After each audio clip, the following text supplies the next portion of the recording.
basiquement, pour revenir à un côté, parce que c'était ta question à un niveau un peu plus physiologique, euh, le feu, en fait, en Ayurveda, en yoga, on appelle ça Agni. C'est le mot sanskrit qui a donné après ignition, par exemple, en anglais. C'est ce qui permet c'est l'étincelle, en fait, le processus de réchauffement et de transformation et tout le processus de la lumière, en fait, la chaleur, tout ce qui va générer les processus de transformation dans notre corps. Et l'Agni, qui est responsable de notre système digestif de base, hein, donc estomac, gros intestin, intestin grêle, etc. Et ensuite, voilà, du processus d'assimilation et d'élimination, on l'appelle Jataragni. Et lui, il va être responsable à travers les enzymes, etc., de décomposer la nourriture pour la rendre assimilable. C'est-à-dire qu'on prend le processus de digestion, c'est quoi? On prend quelque chose d'extérieur à soi, on le décompose pour l'assimiler et le rendre, en faire sien. Comment on peut dire se l'approprier, en fait. Hein, parce qu'une pomme, elle a un certain équilibre des 5 éléments. Quand elle passe par mon système digestif, ces 5 éléments ils vont être divisés pour pouvoir coller à ma structure des 5 éléments et venir les nourrir. D'accord? Et c'est ce qui fait que la pomme devient moi. OK? Ça, c'est important à comprendre par rapport à la suite. D'accord? Parce que si cet agni de base, il est éteint par une nourriture qui n'est pas appropriée, qui est trop lourde, qui est trop riche en protéines, que sais-je, on ne manque pas d'exemples pour avoir ce genre de nourriture de nos jours. Et en fait, il va être amenuisé et il y a beaucoup d'amas, en fait, de toxines qui vont s'accumuler dans le corps. D'accord? Et il y a, à mesure que l'agni en fait a été étouffé, il y a des accumulations de toxines dans différents endroits dans notre corps. Ce qui va se passer quand on commence à jeûner, c'est que du coup, vu qu'on ne prend plus de nourriture physique, qui au quotidien étouffe notre feu, le feu va avoir un petit peu plus de place pour commencer à brûler. Oui, c'est précisément l'objet du jeûne, en fait, c'est de venir nettoyer tous ces C'est tout amas qui l'objet ont… du jeûne. C'est tout l'objet du jeûne. Et au moment où, en fait, il va recommencer à brûler, ben, il y a tous ces amas qui étaient en fait la terre, on peut dire la terre et l'eau, la boue, hein, qui était dans le corps et qui ne pouvaient pas être au contact de la lumière encore parce que c'était étouffé. Là, le feu, comme il a un peu plus de place pour exister, et ben, il va commencer à mettre en mouvement ces amas. Et ça, quand ça se met en place à un niveau biologique, physiologique, hein, rien que le fait de ne pas accumuler, ça veut dire à un niveau physiologique, vu que mon feu est un peu plus fort, ce qui se passe, c'est que je ne peux plus non plus, en période de jeûne, compenser un attachement ou un vide émotionnel par remplir mon corps physique. Donc, c'est non seulement physiquement, je ne me remplis pas, mais émotionnellement, je ne me remplis plus comme j'avais l'habitude de me remplir. D'accord? Donc, on crée un vide à deux niveaux. Et le truc, c'est que le corps, il sait très bien gérer le jeûne à un niveau physiologique. C'est-à-dire que s'il ne peut pas brûler ce qu'on lui donne en ingérant, il va aller commencer à brûler justement les excès, l'amas. Hein, ça s'appelle vraiment amas, mais c'est des amas un peu gélatineux, on peut dire. D'accord, ça s'appelle ama Ça s'appelle en amas, les toxines en Ayurveda. ama, A-M-A, C'est d'accord. intéressant que ce soit un peu le même mot qu'on ait en français. C'est l'idée de quelque chose de lourd. D'accord? Mais le truc, c'est que comme toutes les dimensions de notre être sont reliées, un amas à un niveau physiologique, il a été aussi là en résonance avec un amas à un niveau émotionnel, bien souvent.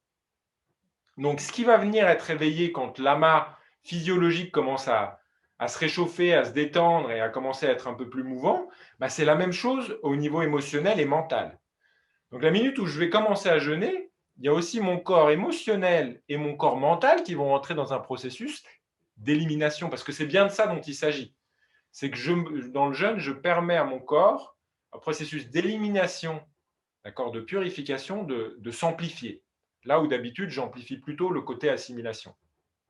OK? Est-ce que, Donc, est-ce que je peux te demander si le ressenti des jeûneurs, justement, qui est un petit peu double, c'est-à-dire qu'il y a un ressenti du corps avec peut-être des nausées, avec des sensations comme ça physiques, il est souvent accompagné justement de ce ressenti émotionnel qui va être on va être triste, on va être inquiet, on va être donc je crois qu'effectivement quand on jeûne, on sent bien que ça joue sur ces 2 plans. C'est ça. C'est exactement ça, c'est que c'est une détox émotionnelle en même temps, hein. C'est une détox émotionnelle en même temps et c'est même, alors c'est détox émotionnel, mais c'est même que c'est le moment privilégié pour aller se détoxifier émotionnellement. Pourquoi? Parce que le feu qui n'est pas utilisé d'habitude physiquement, bah, il est disponible pour aller voir d'autres couches de notre psyché. Donc c'est un moment où le feu, le Jata Agni de base en fait, est au repos. Donc on pourra avoir davantage accès à ce qu'on appelle le Bhuta Agni, qui est le feu du foie, qui est en résonance directe avec le feu du thyroïde et du thymus, qui après va générer, par effet de résonance, en fait, allumer tous les feux cellulaires. Donc on a un feu qui est dans le noyau de chacune de nos cellules, et il va commencer à être activé dès qu'on jeûne. C'est-à-dire que le feu de la cellule va commencer à se réveiller. Et le feu de la Waouh, mais cellule c'est se réveille, c'est pas l'incendie rien là du que tu tout. nous annonces. Comment? Non, je dis c'est l'incendie que tu nous annonces là, c'est le brasier.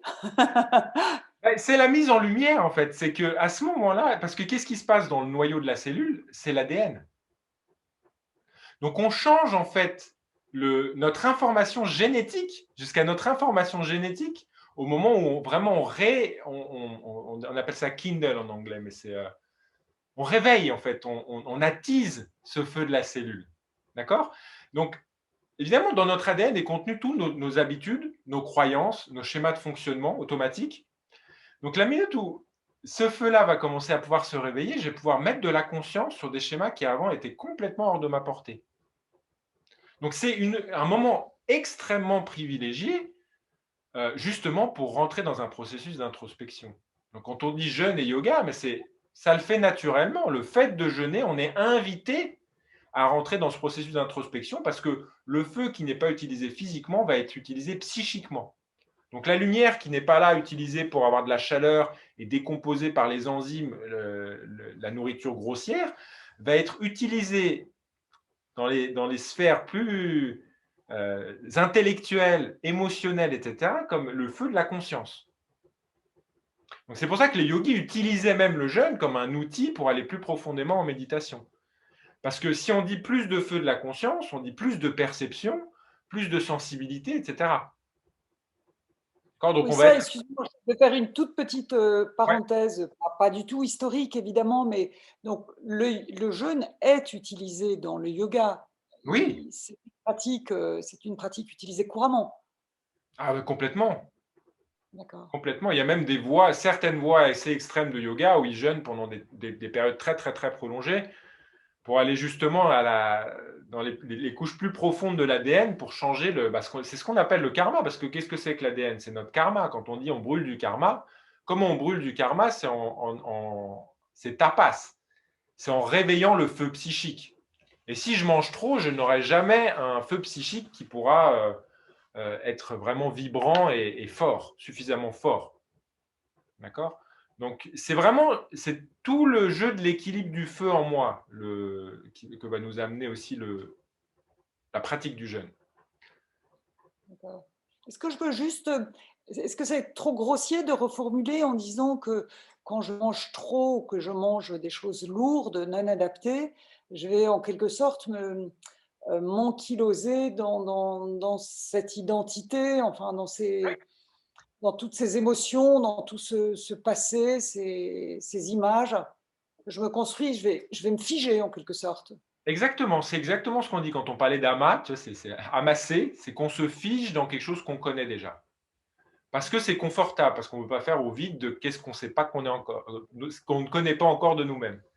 Donc c'est ça le Waouh, vide donc qui vient combler, c'est le vide de l'inconnu. C'est toujours ça. ouais, c'est C'est je ça, et ne sais donc tu es en pas train de nous.